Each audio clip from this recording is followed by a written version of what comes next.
Well, hello again. Yesterday I spent quite a bit of time, about 15 minutes, talking about the whole relationship and history and experience of slavery worldwide and even in our own society.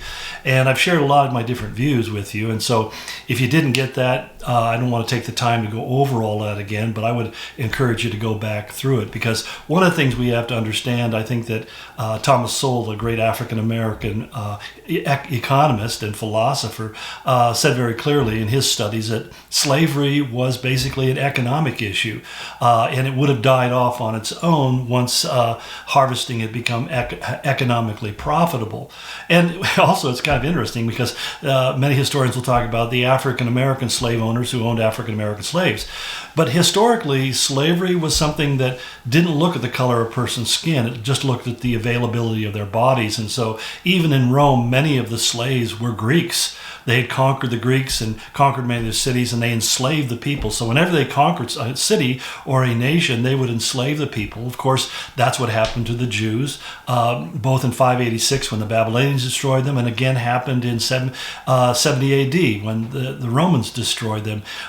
Something like 250,000 slaves, Jewish slaves, went on the slave market in the city of Alexandria. And the supply of slaves went up so high, they were so available, that the price of a slave got relatively cheap. And so many Romans and Greeks and other people could afford to buy a slave now.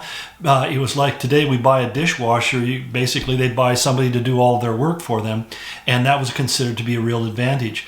The most striking thing is that when we look at ancient history, even up until the 19th century, slavery was never looked upon as being an evil thing. It's interesting because it said Christianity is the one religion in the world, the one movement in the world that really began to change the view of slavery. In fact, I read this in a sermon a couple of weeks back, and I just want to revisit it. And it's written by an atheist historian, a guy by the name of Thomas Holland. And he basically said Christianity is the most enduring and influential legacy of the ancient world, and its emergence is the single most transformative development in Western history. Religious or not, every Westerner bathes in the waters of Christian ideology. And then he goes on to explain. He says, it was not just the extreme callousness of the Greco-Roman world that unsettled me, but the complete lack of any sense that the poor or the weak might have the slightest intrinsic value. So what changed? The difference was Christianity. Christians and Jews believed that all persons were made in the image of God. Thus, every person had intrinsic worth and dignity, no matter their race, ethnicity, gender, or strength. The oppression of the poor and the weak was condemned. Neither might nor wealth made something right. Christianity further emphasized the spiritual and moral equality of all people. And because of these ideas, Christianity is the sole historical source of concepts now taken for granted. And what are those concepts? Human dignity, human equality, and the universal human rights. So when we look at the founders of our nation writing the Constitution, and they have all these things talking about we're all made by God, that we are created equal, and we have certain inborn inalienable rights and freedoms that should be not infringed upon by government and so forth and so on, the fault that's often taken is that it wasn't immediately applied to the slave populations. In fact, in 1854, in the Dred Scott case, the Supreme Court ruled that a black person, an African American, was only 5/8 of a person. And just like Roe versus Wade, that was not based upon science. It was not based upon any kind of factual measurement information. It was just designed to be able to maintain the institution of slavery. It was a political pressure of the South that really caused that compromise. And one of the sad things, we often like to say that our courts aren't political. Believe me, they are often very, very political, and many times they tend to ignore what is clearly stated in the Constitution. But before I get off on that, I think we need to understand that it really was Christianity from the very beginning that began to change it, because when a slave got saved and became part of a church, he or she was given equal status in that community. Now, the church did not have the power to exert that into the secular culture, but they were viewed in many ways as a threat because the Romans constantly lived in the fear of their slaves rebelling against them. The story of Spartacus is a classic example, really a slave who was a gladiator who led a rebellion against Rome that it took them 20 years to put down. And they lived in terror of that, and that was carried forth. So the idea of anything that suggested that slaves would be equal with their masters was terrifying to the Romans, and therefore it became one of the major motivations for trying to stomp out Christianity. So that even though Christianity was a small religion, they really went after it with their full force because they saw it as such a threat to the status quo. So the mission of the early church was not to end slavery, but to end slavery to sin.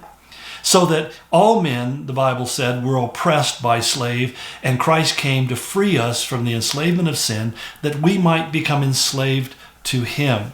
And that's why, for example, Paul says in Galatians 3:28, there's neither Jew nor Greek, slave nor free, male nor female, for you are all one in Christ.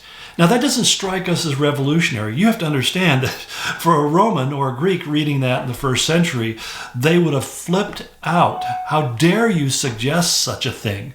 Because those kind of biases and prejudices existed then just as heavily and even more so here, because they were kind of solidly set in centuries of traditional behavior. To say that a slave is the same as a free man, that a man was the same as a woman, that a Jew was the same as a Greek, these really offended every side of the equation. And it's important for us to understand that, because in this era when many times the church is trying to be so politically correct, as one pastor said, we need to stay in our lane and only talk about Jesus and the Bible and good things and not really get into talking about the social implications of the gospel. That would have been, they would have been right on with that. They said, keep your religion in church, don't bring it out into the marketplace. And yet that's exactly what Paul was doing. He was injecting these concepts into the culture. And that's why even in writing to the Corinthians, when he's talking about primarily about marriage and marriage and things of that nature, but he goes off into this in verse 21 of chapter 7 of 1 Corinthians. He says, were you a slave when you were called? He means being called to faith in Christ. Don't let it trouble you. Although if you can gain your freedom, do so. So here's Paul saying, if you can get free, get your freedom. No, don't stay in slavery. But he says, he who was a slave when he was called by the Lord is the Lord's freedman. Similarly, he who was free, a free man when he's called, is Christ's slave. You were bought at a price. Do not become slaves of men.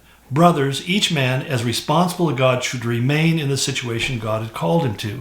So it's interesting that Paul isn't calling for a revolution, a slave rebellion to set them free, but he says where your freedom is going to be found, not in your physical freedom or even your social status, your freedom is going to be found in your relationship with Christ. Focus on that and let God direct your life. Let God set you free.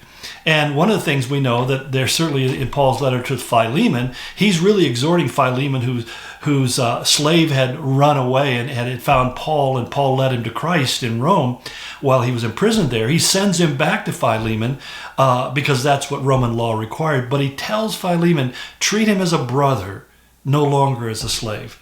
And you see this kind of influence in the culture trying to change the thinking that as the church began to expand, it began to realize we need to treat each other with due respect.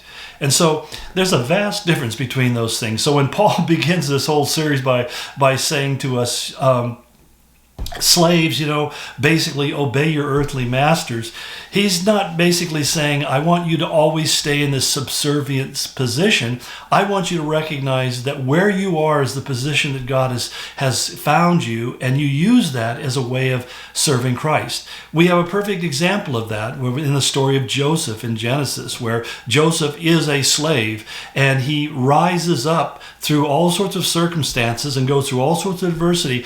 But at the end, this slave becomes the most powerful man in the country, governing over the fate of others. And so it's kind of an example of saying, don't allow whatever's going on in your life right now to be the defining characteristic of your life. Wherever you are, use where you are to follow Christ with all of your heart, and you will find that he will open up doors that are impossible for you to open. And that applies across the board. But in this case, he was specifically speaking to brothers and sisters who were still in the bondage of slavery. Don't rebel against the authority, but rather be a witness to them. Well, again, time's up. We'll pick this up tomorrow because I want to continue the conversation looking at both verses 5 and 6 and creating, again, a more applicable context for the lives that you and I live today.